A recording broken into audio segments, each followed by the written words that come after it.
What's up guys, and welcome back to the channel. Today I'm reviewing the Marvel Legends fan channel exclusive Firestar figure. Since it is a fan channel exclusive, it's not part of any wave, so you can take it or leave it without having to worry about missing any Build-A-Figure parts. There's nice artwork on the side and the back of the box, but what I like most is the art on the insert showing the command center. I always liked on the cartoon when the furniture would flip over to reveal the headquarters of Spider-Man and his amazing friends. This show was actually one of my favorites, so like a lot of what I collect, it has a nostalgia factor that outweighs most of the issues that I have with it. And we'll talk about that as well as what I love about the figure. But first, let's go over some of the things that I think they could have done better. Starting out, as with a lot of female figures, we get a lot of reused parts here. Feet, legs, midsection, arms, hands. I'm not entirely sure about the upper torso, but the majority of parts on this figure are ones that we've seen before on numerous other female characters. It's not a bad looking mold, but the limited range of motion, especially in the elbows, is hard not to notice. There's also a noticeable gap in the torso when leaning her back.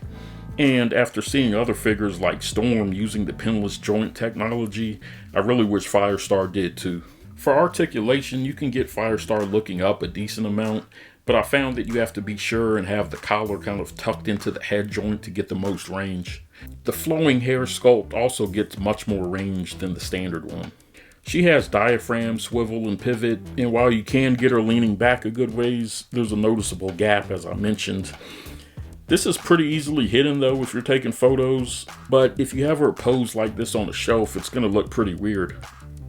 So let's talk about the things that are done really well. First, we have swappable hands and flame effects that wrap around her forearms and hands.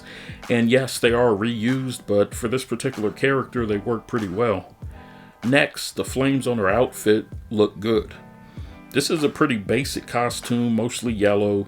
Not a whole lot of detail, but as a representation of the character from the cartoon, it doesn't need a ton of detail and shading. The stars of the show here are definitely the head sculpts, in particular the one with the flowing hair.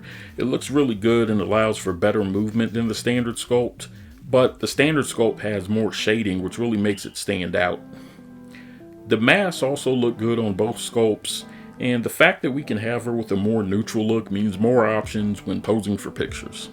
In case you're wondering, her head will fit on the MJ/Gwen body, but it's a bit of a tight fit on the peg, and also Firestar's body is much taller than that of the MJ body, so you're not going to get an accurate height. And finally, we have Miss Lion the dog. I was surprised to see that her head actually has articulation. You can get her turning around, a little bit of pivot as well.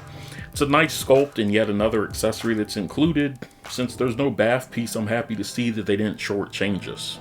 The more accessories we can get, the better.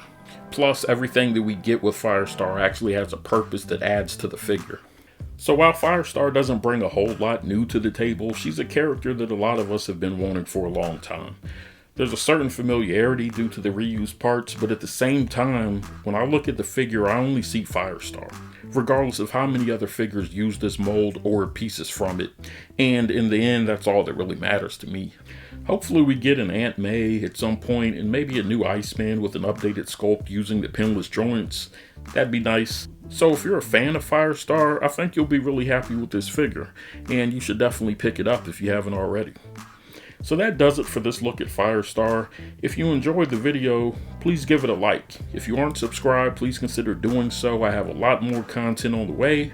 Thank you guys for watching. As always, thank you for your support, and I'll see you on the next video.